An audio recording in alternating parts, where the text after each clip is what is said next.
Welcome to the Diligent Woman Podcast, where Christian women let go of their guilt and step out in confidence by bringing God into every part of the day, learning by examples in Scripture, applying simple principles, and trusting the Lord with it all. I am Angela Legg of thediligentwoman.com, and I welcome you to grow in grace and truth one step at a time. Let's get started.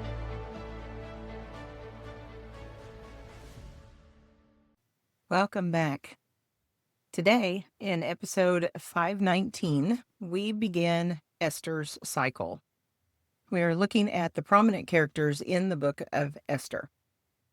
Take a minute to consider someone who may be a somewhat unorthodox character to focus upon.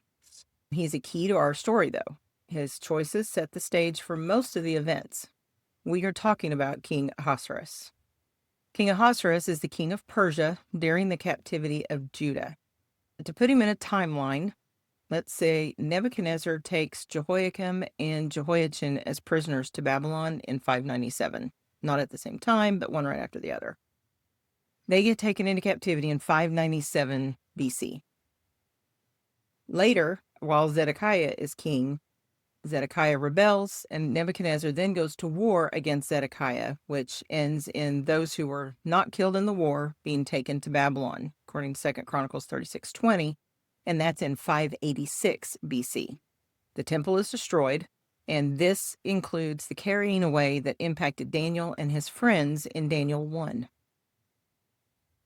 They remained captives in Babylon until the kingdom of Persia conquered Babylon in 539 BC with King Cyrus. In 537 BC, Cyrus sends Zerubbabel to Jerusalem to build the temple. In 516 BC, the second temple is completed, and this ends the captivity officially. And that's under Darius the Great. So we go from the destruction of the temple in 586 to the completing of the second temple in 516. That's your 70 years of captivity at the bulk. There's a lot of stuff on either side of that that's kind of on the fringes, but the main bulk of it is between the destruction of the temple and then the rebuilding of it and it being completed. So the temple's completed in 516, but in 486, Ahasuerus, who's also known as Xerxes, comes into power in Persia. The story of Esther takes place during his reign. So the temple is complete. There are Jews back in Jerusalem. Worship is reestablished in Jerusalem, but there are still Jews out in Persia. They have not all come home. Then in 458, Ezra returns with a second group of people. And in 445, the third and final return, led by Nehemiah, comes back to Israel, and that's under King Artaxerxes. So there's a lot of time that's covered from 597 BC to 445 between the captivity starting and before everyone is returned. And Esther is kind of towards the later end of all of that. So this is the king Ahasuerus who is at play. The Jews have been amongst the Persians since the minute Persia took over Babylon. They're just a definitive entity. Persia didn't come take Israel out. They acquired Babylon after Babylon had already separated and dispersed the Jews amongst these places. One thing to remember, and I think it's important to remember, is the Persians had a tendency to let areas function in the way they normally function. They didn't come in and want them to completely change everything to a Persian way of doing things. They allowed those provinces to work the way they normally would. They allowed for some autonomy as long as they recognized the authority of the kings, right? And it was really a thing that kind of made them very popular. And this continued through, we see this going forward whenever the Medo-Persian goes into the Greeks and all of that. We see that kind of take over. It's not everybody becomes like the Persians. The Persians will come in, we will rule you, but you get to stay the way that you do a lot of things. So we have King Ahasuerus. He's not Cyrus. He's not the one that God said was going to come and do all these things for the Jews. That's already happened. He's just the king who's in charge right now, and it's really not a time of focus for them. It tells us in the book of Ezra that there is some attention brought to the Jews. There's people in Jerusalem who are trying to make accusations in Jerusalem about those who are, trying to do things, and they're trying to stir up trouble. And Ahasuerus gets that information, but he doesn't do anything with it. He just kind of just lets it, foment and do its thing. So that's where we start. So our story starts with a queen insults the king and loses her crown. The book of Esther begins during a time of prosperity for Persia. During King Ahasuerus' 3rd year of his reign, he decides to hold a 6-month celebration of his kingdom. Lots of feasting, lots of showing off. At the end of the 6 months, he again has a banquet that lasts for 7 days. At the same time, his queen, Vashti, gave a banquet for the women. On the final day of the banquet, quote, when the heart of the king was merry with wine, unquote, the king decides to call for Queen Vashti in her queenly garb to show her off to all the men who are there with the king. Esther 1:11. Queen Vashti refuses to come. We aren't told why she refuses to come. Lots of reasons we can speculate about, but none we can be sure of. Just that the situation arises. So, the king, drunk after spending 7 days celebrating the 6-month celebration of his riches and the splendor of his great majesty, Esther 1:4, he gets embarrassed in front of all the people in the citadel in Susa. It says, quote, then the king became very angry, and his wrath burned within him, unquote, Esther 1:12. He calls on his 7 trusted counselors and asks what can be done according to the law, Esther 1:15. Interestingly, we find out later that there is a law that states anyone who comes to the king without being summoned, they are to be put to death unless the king holds out his scepter to indicate they may live, Esther 4:11. But apparently refusing to come when the king calls is not something the king has had to deal with yet in 3 years of being king. Anyway, these men do not bother to tell him what the law is for the situation. Instead, one of the men suggests that her sin is so grievous, it is not only against the king, but against all the princes and all the people. She has created a problem for all married men. Her refusal might encourage other women to look with contempt on their husbands. There will be contempt and anger throughout the land. The only way to respond is to write a new law so that it cannot be repealed, that Vashti can no longer have the position of queen, and furthermore, she is not to ever have access to the king again. Once this is done, then all the women will give honor to their husbands, great and small. Esther 1:17-20. This pleases the king and the princes. An edict is sent out that, quote, every man should be the master of his own house, unquote, Esther 1:22.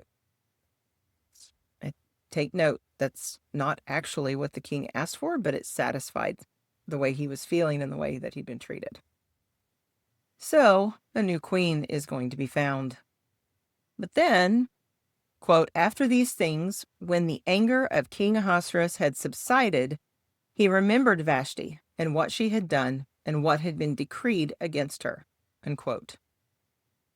This remembering seems to have altered the king's mood, because his servants suggest they find him a new woman to take Queen Vashti's place. This was not a quick process. Each young woman had 12 months of prep before she was brought before the king. In the 7th year of his reign, in the 10th month, 4 years since the events with Vashti, a young woman named Esther is brought to the king. This young woman is special. We will tell her story, Lord willing, in a few weeks. She finds favor and kindness with the king, more than all the virgins. So she is chosen to be made queen instead of Vashti. King Ahasuerus gives another banquet for his princes and servants. This is a much smaller guest list. And makes a holiday for the provinces and sends out gifts to the people. Okay. Let's just take a second to see the difference between the events now and the ones back in year 3 of his reign. Before the incident with Vashti, the king wants to show off, quote, his great majesty. The incident with Vashti comes about when he was drunk, with all his wine and bragging and implied flattery from the dignitaries who were feasting along with him. His intoxication level leads to a rash response and a very bad temper. Now, 4 years later, and regretting, I believe that is implied in Esther 2:1, what was done before, he is faced with another woman and another celebration. This time, the celebration is more about Esther and her becoming queen. The way the banquet is done, it is more of a gift to the whole country rather than a, quote, look at me and how wonderful I am, unquote, type of celebration. The first event was. It says he loved Esther more. Okay, it has only been one night. He liked her more than all the other women, but he was drawn towards her more than all the others. But this caused him to show her favor and kindness. This king is not making it all about him. He is making it about her. A softer, gentler King Ahasuerus. I find it fascinating that God shows us this king's progress. After all, the kingdom of Persia is not the focus of God's story in the scriptures. While all of this was going on, Esther's uncle Mordecai became aware of a plot to kill the king. Mordecai told Esther about it, and Esther passed the message along to the king. There's an investigation, and the men were found guilty and were hanged on the gallows. The events were written into the book of the Chronicles. Fast forward a few years. The king promotes a man named Haman to be over all his princes. At the end of the king's 12th year, if you're keeping track, this is 5 years since Esther was made queen, this man brings a concern to the king. Haman says there are people all through the kingdom who live by different laws and they do not observe the king's laws. It is not in the king's interest to let them remain, he says in Esther 3:8. The solution Haman offered? Let them be destroyed, and even more so, Haman will donate 10,000 talents of silver to the king's treasury to pay those who will do this work. Now, that's commitment. The king's answer to his trusted advisor? Here's my signet ring, the money is yours, do with the people as you please. Esther 3:11. So, on the 13th day of the first month of the 13th year, letters are sent out telling the provinces to destroy, to kill, and to annihilate all the Jews in one day. The 13th day of the 12th month of the 13th year. Hi, just a quick break in our episode to talk to you about To Be a Handmaid of the Lord Bible Study Guide. The world offers women nothing but conflicting concepts of what it is to be a woman. This impacts the way women, young and old, make decisions. How we make decisions is often based upon how we see ourselves and the purpose we believe we fulfill. Peer pressure works because you aren't certain about who you are or what you want. For women, the world makes it very hard for them to see themselves as being valuable, now or in the future. They are told they need to be more of this and less of that, while inside they are struggling to just figure out who they are in the first place. To help women to stop listening to the world, they need to know how God sees them. It all comes back to knowing you are created by God. He created you to do something. The simple truth is, if God intends you to do it, then logically it means that you can. God cares about you and finds you valuable to His service. Whether you're single, married, old, or young, there is work that you can do. Mothers need to help young women to believe this, to own it. Young women living on their own need to believe it and own it. And married women need to believe this and to own it. Give them the knowledge to empower a life-changing awareness of how they fit in the world in which they live. To Be a Handmaid of the Lord, the Bible Study Guide, was written to help women to do this. What difference would it make to your daughter or to you if you were convinced of the truth that God knows your potential, that God has value for you that He sees, and He wants you to see it? He's aware of you personally. Would knowing that God cares what you do and feel make a difference to how you see yourself? The Bible is full of practical examples of this. We're not left to figure it out. To Be a Handmaid of the Lord walks you through lessons that build character while showing you the women in the Bible who also reflect that character. Lots of different women, different situations, but each one of them is like you. And throughout the Bible study, you grow in grace and knowledge through looking at God's Word, what He says you are capable of. If that sounds like a study that would be helpful to you, to your daughter, or to your friends, or to your study group, go to beahandmaidoftheLord.com.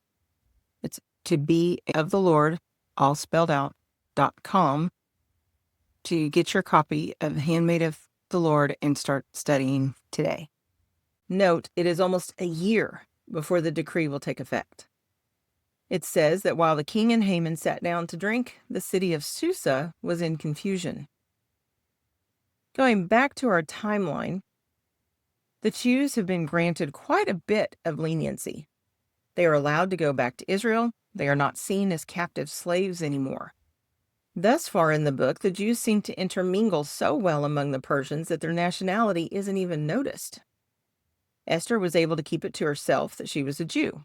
Either no one asked or no one prodded. It was known by the king's servant that Mordecai was a Jew. It was the only reason they could give for why he acted differently towards Haman. It wasn't offered as though that was a bad thing. Haman was the one who took it personally. We will discuss him more later. Then the king suddenly sends out this letter telling everyone these people who have lived among the Persians ever since Persia took over Babylon are to be completely destroyed. In the early days of his reign, King Ahasuerus was hearing about accusations against the Jews in Jerusalem, as we said over in Ezra 4:6, but nothing was done about it. So for him to take this position now would be very strange to the people of Persia, but especially in Susa, where Jews were known to be and were accepted by the people. One day, the king is in his inner court on his throne when he sees Queen Esther standing waiting to see if he will agree for her to approach him. He is pleased to see her and extends his scepter so all know she is welcome. He shows his concern for her and offers her up to half the kingdom if she wants to request it, Esther 5:3. Esther doesn't ask for anything so dramatic. She simply invites him and Haman to a banquet she has prepared for them. The king's response? Bring Haman quickly that we may do as Esther desires, Esther 5:5. The king attends this banquet and asks again what she might want to ask of him. She asks if he will come again for another banquet tomorrow, and then she will make her request known. He apparently agrees. During the night, the king has trouble sleeping. So he asked about the book of the Chronicles be read to him. The section that was read was the one telling about when Mordecai reported about the 2 doorkeepers who had plotted to kill the king. The king wants to honor Mordecai when he finds out that no honor had as of yet been done for the man who had protected the king. The king seeks suggestions for how to show honor to such a good man, and he takes the advice that he is given. He orders that Mordecai is to be dressed in the king's own royal robe, be allowed to ride upon the king's horse while being led by one of the king's most noble princes through the city square, all the while declaring, "Thus it shall be done to the man whom the king desires to honor," Esther 6:1-11. Haman is the one the king chooses to do all of this for Mordecai. While Haman is whining about his bad day, time for the second dinner at the queen's residence arrives. The king and Haman show up for Esther's banquet. The king asks again what it is he can do for her. Even up to half of the kingdom it shall be done. Then Esther fills the king in on a plot to kill her and all of her people. The king is astounded. Who would presume to do this? He asks. Esther tells him the man is Haman. Notice how the king reacts in his anger. Compared to when we were first introduced to him, the king arose in his anger from drinking wine and went into the palace garden. But Haman stayed to beg for his life from Queen Esther, for he saw that harm had been determined against him by the king. The king returns after calming down in the garden to find Haman being far too close and familiar with the queen in his desperation. The king is offended by Haman's behavior and sends him away. One of the eunuchs shares that the gallows Haman had built to hang Mordecai upon were standing at Haman's house. The king instructs them to hang Haman from his own gallows. But now there's still a problem. The decree is in effect. The king puts Esther and Mordecai over all of Haman's house. Esther now lets her fear show, and she cries while she begs the king to avert the schemes of Haman. The king responds that she and Mordecai have his signet ring to do whatever they see fit to combat the issue. They can write a decree that cannot be revoked to counter the standing edict that Haman sent out. So, in the 3rd month of the 13th year, another decree is sent out that gives the Jews the freedom to defend themselves from any attack, to annihilate any army that comes after them, and to plunder the spoils. When the 13th day of the 12th month comes, the battle commences, but it doesn't go the way Haman had planned. The Jews win the day, but the king is not satisfied when he hears only 500 men were killed in the battle in Susa. Esther suggests another day of fighting be permitted in Susa and for Haman's 10 sons to be hanged. The king agrees. The edict goes out, and on the 14th day, the Jews killed 300 more men in Susa. Esther and Mordecai declared a holiday, so this would be remembered always. The king then elevates Mordecai to be second only to the king, and the records reflect how Mordecai was able to do great things for his people and the nation. From a king who banished his wife because of his pride and anger from drinking too much and showing off, to a man who was self-aware, in control, and humble enough to listen to the advice of those to whom his actions had caused great harm. From a man who treated his wife as a prize to be flaunted, to a man who prized his wife as a woman to be treated with respect and honor. God shows us how man can grow and mature, how past stupidity can be lessons for wiser choices later. Just like Abraham, who had to grow into his faith, and Moses, who had to grow into his leadership, God grants King Ahasuerus the time to grow from the selfish leader we see in the beginning of Esther into a man who has great respect for other people. I believe it is safe to say he didn't cross into the blasphemy that Nebuchadnezzar did in Daniel 4:29-37, because God doesn't punish Ahasuerus severely for his lavish bragging. Ahasuerus is a life lesson about the impact drinking has on self-control, anger, and decision-making. King Ahasuerus is a life lesson in what can happen when you let your pride drive your choices. King Ahasuerus is a life lesson in what can happen when a man appreciates a good woman. King Ahasuerus is a life lesson in how to take responsibility for decisions you have made. Ultimately, he is an excellent example of how a young man can grow up to be better as he learns from his mistakes. Doesn't that give hope to all of us? We are on a journey to becoming better people. It doesn't happen overnight. But when we can learn from our mistakes, as the king did, we too can come to be people who are known for good accomplishments and strength that makes our world a better place while we are in it. Learn from King Ahasuerus. Thanks for joining me today on the Diligent Woman podcast. Please subscribe to be notified of new episodes and share those with your friends. Until next time, enjoy.